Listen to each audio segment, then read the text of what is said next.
Hi friends, ಎಲ್ಲರೂ ಹೇಗಿದ್ದೀರಾ? ನಾನು ಕೂಡ ತುಂಬಾನೇ ಚೆನ್ನಾಗಿದ್ದೀನಿ. ನೀವು ಕೂಡ ಅಷ್ಟೇ ಚೆನ್ನಾಗಿದ್ದೀರಾ ಅಂತ ಭಾವಿಸ್ತಾ ಇದ್ದೀನಿ. ಫ್ರೆಂಡ್ಸ್, ಇವತ್ತು ನಾನು ನಿಮಗೆ ಇಲ್ಲಿ ತುಂಬಾನೇ ಈಸಿಯಾಗಿ ಮನೆಯಲ್ಲೇ ತಂದೂರಿ ಚಿಕನ್ ಅನ್ನ ಯಾವ ರೀತಿ ಮಾಡೋದಂತ ಹೇಳ್ಕೊಡ್ತಾ ಇದ್ದೀನಿ. ವಿಡಿಯೋನ ಎಲ್ಲೂ ಸ್ಕಿಪ್ ಮಾಡ್ದೇನೆ ನೋಡಿ ಫ್ರೆಂಡ್ಸ್. ಯಾವ ರೀತಿ ಮಾಡಬೇಕು, ಅದಕ್ಕೆ ಏನೆಲ್ಲ ಹಾಕಬೇಕು, ಏನು ಹಾಕಲಿಲ್ಲ ಅಂದರೆ ಟೇಸ್ಟ್ ಆಗೋದಿಲ್ಲ, ಪ್ರತಿಯೊಂದು ಕೂಡ ಡೀಟೇಲ್ ಆಗಿ ಈ ವಿಡಿಯೋದಲ್ಲಿ ಹೇಳ್ಕೊಡ್ತಾ ಇದ್ದೀನಿ. ಮಿಸ್ ಮಾಡ್ತೀನಿ, ವಿಡಿಯೋನ ಪೂರ್ತಿ ನೋಡಿ. ಖಂಡಿತ ನಿಮಗೆ ಈ ವಿಡಿಯೋ ಇಷ್ಟ ಆಗುತ್ತೆ ಅಂತ ಅನ್ಕೋತೀನಿ. ಮೊದಲಿಗೆ ನಾನಿಲ್ಲಿ 700 ಗ್ರಾಮ್ ಆಗೋಷ್ಟು ಚಿಕನ್ ಅನ್ನ ತಗೊಂಡಿದ್ದೀನಿ. ನಂತರ ಇದಕ್ಕೆ 1 ಲಿಂಬೆ ಹಣ್ಣಿನ ರಸವನ್ನು ಸೇರಿಸ್ತಾ ಇದ್ದೀನಿ. ಫ್ರೆಂಡ್ಸ್, ಚಿಕನ್ಗೆ ಯಾವಾಗಲೂ ನಾವು ಈ ರೀತಿ ತಂದೂರಿ ಮಾಡಬೇಕಂದ್ರೆ ಲಿಂಬೆ ಹಣ್ಣಿನ ರಸವನ್ನು ಹಾಕಲೇಬೇಕು. ಈ ರೀತಿ ಲಿಂಬೆ ಹಣ್ಣಿನ ರಸ ಮತ್ತು ಉಪ್ಪನ್ನು ಹಾಕಿಬಿಟ್ಟು ಚೆನ್ನಾಗಿ ಮ್ಯಾಗಿನೇಟ್ ಮಾಡಿ ರೆಸ್ಟ್ ಮಾಡೋಕೆ ಬಿಟ್ಟರೆ ಇದು ತುಂಬ ಜಲ್ದಿನೇ ಕುಕ್ ಆಗುತ್ತೆ. ಅದಕ್ಕೋಸ್ಕರ ನಂತರ ನಾನಿಲ್ಲಿ ತಂದೂರಿ ಚಿಕನ್ ಮಸಾಲವನ್ನು ತಗೊಂಡಿದ್ದೀನಿ. ಫ್ರೆಂಡ್ಸ್, ಇವತ್ತು ನಾನು ರೇಷನ್ ತರೋಕಂತ ಅಂಗಡಿಗೆ ಹೋಗಿದ್ದೆ. ಸೊ ಅಂಗಡಿಗಳಲ್ಲಿ ಮೊದಲಿಗೆ ಕಣ್ಣಿಗೆ ಕುಕ್ಕೋ ರೀತಿಯಲ್ಲಿ ಈ ಮಸಾಲ ಪೌಡರನ್ನು ಇಟ್ಟಿದ್ರು. ಸೊ ಹಾಗಿದ್ರೆ ಒಂದ್ಸತಿ ಟ್ರೈ ಮಾಡೋಣ ಯಾವ ರೀತಿ ಆಗುತ್ತೆ ಅಂತ ಇವತ್ತು ನಾನು ಕೂಡ ಒಂದು ಬಾಕ್ಸನ್ನು ತಗೊಂಡು ಬಂದಿದ್ದೀನಿ. ನಿಮಗೂ ಕೂಡ ಈ ವಿಡಿಯೋದಲ್ಲಿ ತೋರಿಸ್ಕೊಡ್ತಾ ಇದ್ದೀನಿ ಯಾವ ರೀತಿ ಮಾಡಬೇಕು, ಯಾವ ರೀತಿ ಇಲ್ಲ, ಏನು ಹಾಕಿದರೆ ಇದು ಚೆನ್ನಾಗಾಗುತ್ತೆ, ಏನು ಹಾಕಲಿಲ್ಲ ಅಂದರೆ ಚೆನ್ನಾಗಾಗುತ್ತೆ, ಪ್ರತಿಯೊಂದು ಕೂಡ ನಾನು ಇವತ್ತು ಶೇರಿಂಗನ್ನು ಮಾಡ್ತೀನಿ. ಹಾಗೆ ಈ ರೀತಿ ಮಾಡಿದರೆ ಟೇಸ್ಟ್ ಆಗುತ್ತೋ ಇಲ್ಲೋ ಅಂತ ಕೂಡ ನಿಮಗೆ ಕೊನೆಯಲ್ಲಿ ಹೇಳ್ತೀನಿ. ನಾ ಇದ್ರ ಬಾಕ್ಸ್ ಹಿಂದ್ಗಡೆ ಯಾವ ರೀತಿ ಬರೆದಿರ್ತಾರಲ್ಲ ಅದೇ ರೀತಿ ನಾನು ಮಾಡಿ ಇವತ್ತು ತೋರಿಸ್ತಾ ಇದ್ದೀನಿ. ಅದು ಚೆನ್ನಾಗಿ ಆಗುತ್ತೋ ಇಲ್ಲೋ ಅಂತ ಮಿಸ್ ಮಾಡ್ತೀನಿ. ವಿಡಿಯೋನ ಪೂರ್ತಿ ನೋಡಿ, ಖಂಡಿತ ನಿಮಗೆ ಗೊತ್ತಾಗುತ್ತೆ. ನಂತರ ನಾನಿಲ್ಲಿ 4 ಚಮಚದಷ್ಟು ಮಸಾಲೆ ಪೌಡರನ್ನು ಸೇರಿಸ್ತಾ ಇದ್ದೀನಿ.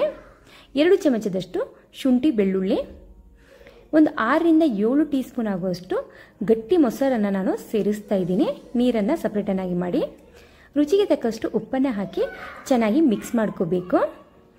ನಂತರ ಈಗ ನಾನಿಲ್ಲಿ ಮ್ಯಾಗಿನೇಟನ್ನು ಮಾಡ್ತಾ ಇದ್ದೀನಿ. ಚಿಕನನ್ನು ಒಂದು 15 ನಿಮಿಷ ರೆಸ್ಟ್ ಮಾಡೋಕ್ಕೆ ಬಿಡಬೇಕು. ಸೊ ನಂತರ ನಾನಿಲ್ಲಿ ಮ್ಯಾಗಿನೇಟನ್ನು ಮಾಡ್ತಾ ಇದ್ದೀನಿ. ನಿಮ್ಮ ಹತ್ರ ಟೈಮ್ ಇದ್ದರೆ ನೀವು ಜಾಸ್ತಿ ಹೊತ್ತನ್ನು ಕೂಡ ಇಲ್ಲಿ ಬಿಡ್ಬೋದು. ಈ ರೀತಿ ಚೆನ್ನಾಗಿ ಎಲ್ಲ ಕಡೆಗೆ ಹತ್ತುವರೆಗೂ ಮಸಾಲೆಯನ್ನು ಹಚ್ಚಿಬಿಟ್ಟು ಒಂದು 2 ತಾಸುವರೆಗೂ ಇದನ್ನು ರೆಸ್ಟ್ ಮಾಡೋಕ್ಕೆ ಬಿಡಬೇಕು. ಅದರಲ್ಲಿ ಕೂಡ 2 ತಾಸುವರೆಗೂ ರೆಸ್ಟ್ ಮಾಡೋಕ್ಕೆ ಬಿಡಿ ಅಂತ ಹೇಳಿದ್ದಾರೆ. ಸೊ ನಾನು ಏನಪ್ಪ ಹೇಳೋದಂದರೆ, ನಿಮ್ಮ ಹತ್ರ ಟೈಮ್ ಇದ್ದರೆ ನೀವು ಜಾಸ್ತಿ ಹೊತ್ತನ್ನು ಕೂಡ ಬಿಡ್ಬೋದು.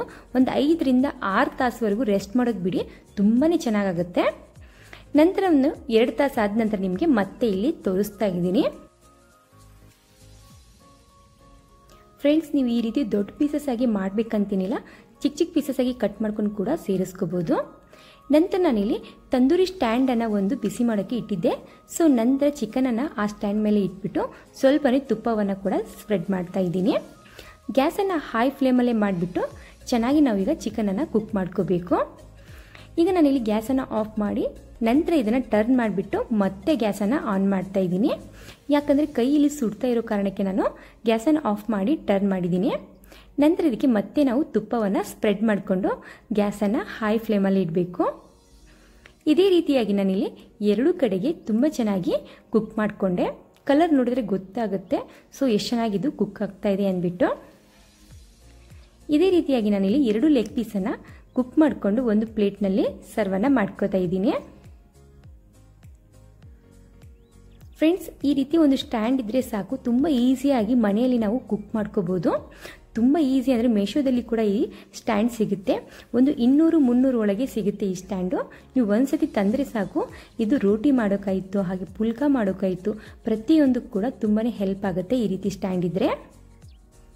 ಫ್ರೆಂಡ್ಸ್, ಈ ಚಿಕನ್ ತಂದೂರಿ ಯಾವ ರೀತಿ ಟೇಸ್ಟ್ ಆಗಿದೆ ಅಂದರೆ, ಸೊ 100% ಇದು ಟೇಸ್ಟಿಯಾಗಿರಲಿಲ್ಲ, ಕೇವಲ 50% ಮಾತ್ರ ಇದು ಟೇಸ್ಟಿಯಾಗಿ ಅನಿಸುತ್ತು. ಯಾಕಪ್ಪ ಅಂದರೆ ಅವರು ಕೊಟ್ಟಿರುವಂಥ ಮಸಾಲೆಯಲ್ಲಿ ಜಾಸ್ತಿ ಸ್ಪೈಸಿ ಇರಲಿಲ್ಲ, ಜಾಸ್ತಿ ಹುಳಿ ಕೂಡ ಅನಿಸ್ತಾ ಇರಲಿಲ್ಲ, ಅಷ್ಟಕ್ಕಷ್ಟೇ ಚೆನ್ನಾಗಿತ್ತು. ಸೊ ಒಂದು 50% ಮಾತ್ರ ಇದು ಚೆನ್ನಾಗಿತ್ತು, ಇನ್ನು 50% ಚೆನ್ನಾಗಿರಲಿಲ್ಲ. ಸೊ ನೀವೇನಾದರೂ ಮನೇಲಿ ಟ್ರೈ ಮಾಡ್ತಾ ಇದ್ದರೆ ಇದಕ್ಕೆ ಇನ್ನೂ 1 ಲಿಂಬೆ ಹಣ್ಣು ಎಕ್ಸ್ಟ್ರಾ ಮತ್ತು ಉಪ್ಪು ಖಾರ ಎಕ್ಸ್ಟ್ರಾ ಹಾಕೊಂಡ್ಬಿಟ್ಟು ಮ್ಯಾಗಿನೇಟ್ ಮಾಡಿಡಿ. ಸೊ 5 ರಿಂದ 6 ತಾಸುವರೆಗೂ ನೀವು ಮ್ಯಾಗಿನೇಟ್ ಮಾಡಿಟ್ಟು ನಂತರ ಇದನ್ನು ಬೇಯಿಸ್ಕೊಳ್ಳಿ. ಯಾಕಂದರೆ ನಾನು ತಿಂದುಬಿಟ್ಟು ನಂತರ ಇದಕ್ಕೆ ನಾನು ಕೂಡ ಹಾಗೆ ಮಾಡಿದೆ. ಮತ್ತೆ ಸ್ವಲ್ಪ ಉಪ್ಪು ಖಾರ ಹುಳಿ ಇದಕ್ಕೆ ಮ್ಯಾಗಿನೇಟ್ ಮಾಡಿ ಒಂದು 5 ರಿಂದ 6 ತಾಸುವರೆಗೂ ರೆಸ್ಟ್ ಮಾಡೋಕ್ಕೆ ಬಿಟ್ಟೆ. ನಂತರ ಇದನ್ನು ಮತ್ತೆ ನಾನು ಕುಕ್ ಮಾಡಿಕೊಂಡೆ ಫ್ರೆಂಡ್ಸ್. ಆವಾಗ ತುಂಬ ಅಂದರೆ ತುಂಬ ಚೆನ್ನಾಗಿ ಅನಿಸ್ತಾ ಇತ್ತು. ನೀವು ಕೂಡ ನಾನು ಹೇಳಿರೋ ರೀತಿಯಲ್ಲಿ ಮಾಡಿ ತುಂಬ ಚೆನ್ನಾಗಾಗುತ್ತೆ. ಫ್ರೆಂಡ್ಸ್, ಈ ವಿಡಿಯೋ ನಿಮಗೆ ಸ್ವಲ್ಪನಾದರೂ ಯೂಸ್ಫುಲ್ ಅನಿಸಿದ್ರೆ, ಇಷ್ಟ ಆದರೆ ಪ್ಲೀಸ್ ನಮ್ಮ ಚಾನಲ್ಗೆ ಸಪೋರ್ಟ್ ಮಾಡಿ. ಈ ವಿಡಿಯೋ ನೋಡೋದಕ್ಕೆ thank you so much friends.